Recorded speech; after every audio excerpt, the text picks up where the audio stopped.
ಹ್ಮ್, ಈ cryo preservation ಅಂತ ಕೇಳಿದ್ದೀರ ನೀವು? ಇದು ಏನಾಗುತ್ತೆ ಅಂದರೆ when your body is dies, ನಿಮ್ಮದು ಬಾಡಿನ -196 ಡಿಗ್ರಿ ಸೆಂಟಿಗ್ರೇಡಲ್ಲಿ ಲಿಕ್ವಿಡ್ ನೈಟ್ರೋಜನಲ್ಲಿ ಬಾಡಿನ ಪ್ರಿಸರ್ವ್ ಮಾಡಿರ್ತಾರೆ. ಸೊ ಏನಾಗುತ್ತೆ ಆವಾಗ ನಿಮಗೆಲ್ಲ ಬಾಡಿ ಫ್ಲೂಯಿಡ್ಸು ಫ್ರೀಸ್ ಆಗಿಬಿಡುತ್ತೆ, ಏನು ಮೂಮೆಂಟ್ ಇರೋದಿಲ್ಲ. ಸೊ ಬಾಡಿ ಡಿಕೆ ಆಗೋದಿಲ್ಲ. But it is stupidly expensive. It will cost anywhere between $100,000 to $500,000. And continues maintenance ಆಗ್ತಾನೆ ಇರಬೇಕು, you cannot turn it off. With the intention that someday when science will become capable of bringing the dead people back to life, these people can be brought back to life again. So see, the intention is great, the ambition is great, but it is actually nothing new. Our quest for immortality is nothing new. The Egyptians were doing the same things, but today we laugh at them, right? They are like so stupid. Cryopreservation, they understand how the physical body works very well, but they don't know how life works, how consciousness manifests. Once the body, the consciousness leaves the body, you cannot bring it back to life as in that sense by preserving the body. Near-death experience is different. Many number of people, who have died, they have been retrieved even after 1 day, 2 days. It has happened, who was declared clinically dead. See, the term clinically dead means a doctor has certified you. One doctor or a group of doctors have certified that you are dead. Doesn't necessarily mean you are dead. Actually, in the olden days, they used to make a bell which is connected to your coffin. In case you are alive, they used to ring the bell after 3, 4, 5 hours. Now they don't do it anymore, I think. So just because your breathing has stopped, your heart has stopped, doesn't necessarily mean you are dead. We have brought back any number of people back to life. So again, they don't understand how consciousness manifests. Even digital brain, they say you have to preserve all your memories, blah blah blah, but you cannot retrieve a person as such. And talking about the human touch, I was really concerned about this as well. If everything becomes robotized, mechanized, artificial intelligence, machine learning, everything, there is no human touch. That's what happens in Wall-E.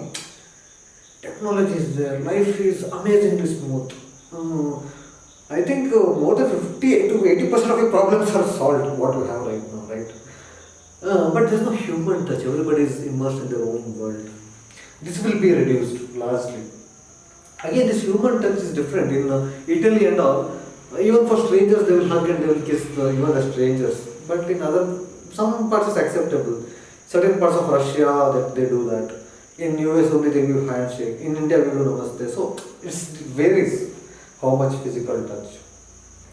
It is a matter of concern. It is. In many ways, I think it is largely reducing the human touch. Even today in a single family, if you observe, we all have our own phones. When we are eating, we are watching TV. Most of the homes, when dinner is there,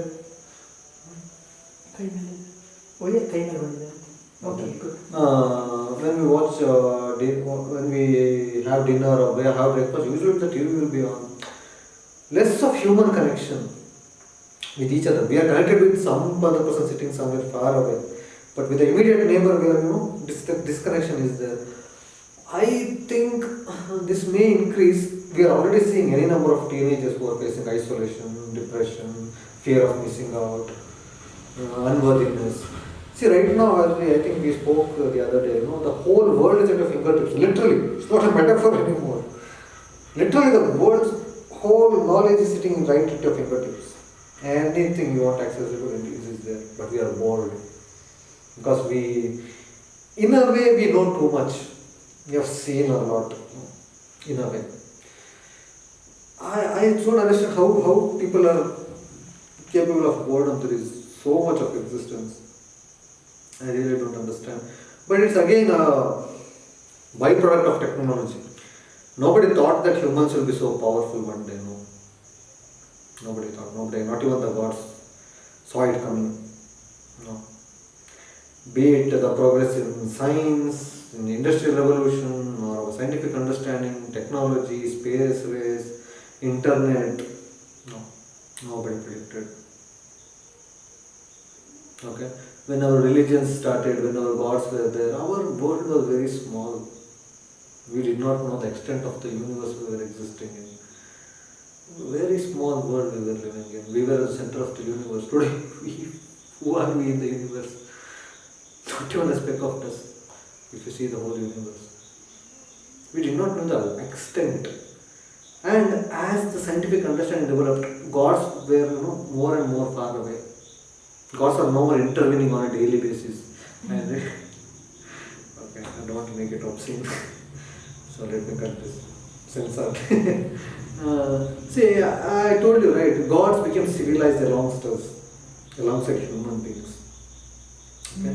When we were like beasts, even gods were like dictative. Like right now, our gods are also okay. That's, you can see the stark difference between the God of the Old Testament and between Jesus. Is he talking about the same God? No. So different. God of love, God of forgiveness. Old Testament God, no. He is pissed off, he is jealous, he is angry, he is violent. He doesn't love you, no. He has his agendas to fulfill. You have to love him, you have to obey him. Lot of things. So it all, even morality, everything is largely dependent on the times we exist in. But if you say that, our morality came from God, then even to amend it, God should only come down, right? But if you understand that we created good and bad and good, wrong and right, illegal and legal, we did these things. Okay? We may not be admitting, because if it's human creation, then there's no much weight to it, right? If it comes from something higher authority, then there is some weightage to it.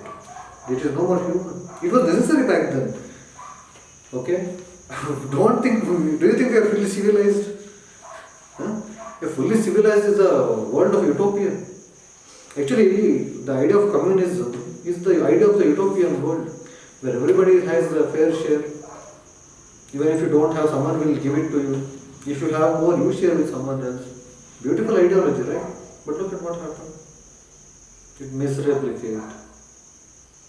Because, see, people, it's funny that, when Mark Twain went to Russia, he was walking, he said, hello. Yeah, hello, comrade, he said. He was like, is it true that, if you have two houses, you will give one house to your neighbor? He said, yeah, of course, that is, I am a member of communism, I am a comrade, I am a leader, I will definitely give. He said, if you have two cars, will you give? He said, of course, yeah, yes, comrade, I will give, he said. Then he had two chickens with him. He said, you have two chickens, will you give one to neighbor? I said, no, I only have two. He doesn't have a house, he doesn't have a car, okay, everything belongs to the state. People were willing to give away what they don't have. Okay. If I have $1 million, I will give half to you, because I don't have $1 million. That's why, and the power vacuum. Of course, humans cannot be trusted. How will you trust? Communism, be it communism, monarchy is where the kings rule, or fascism, dictators. It requires immense spying on people. Comparatively, democracy is a lot better. Capital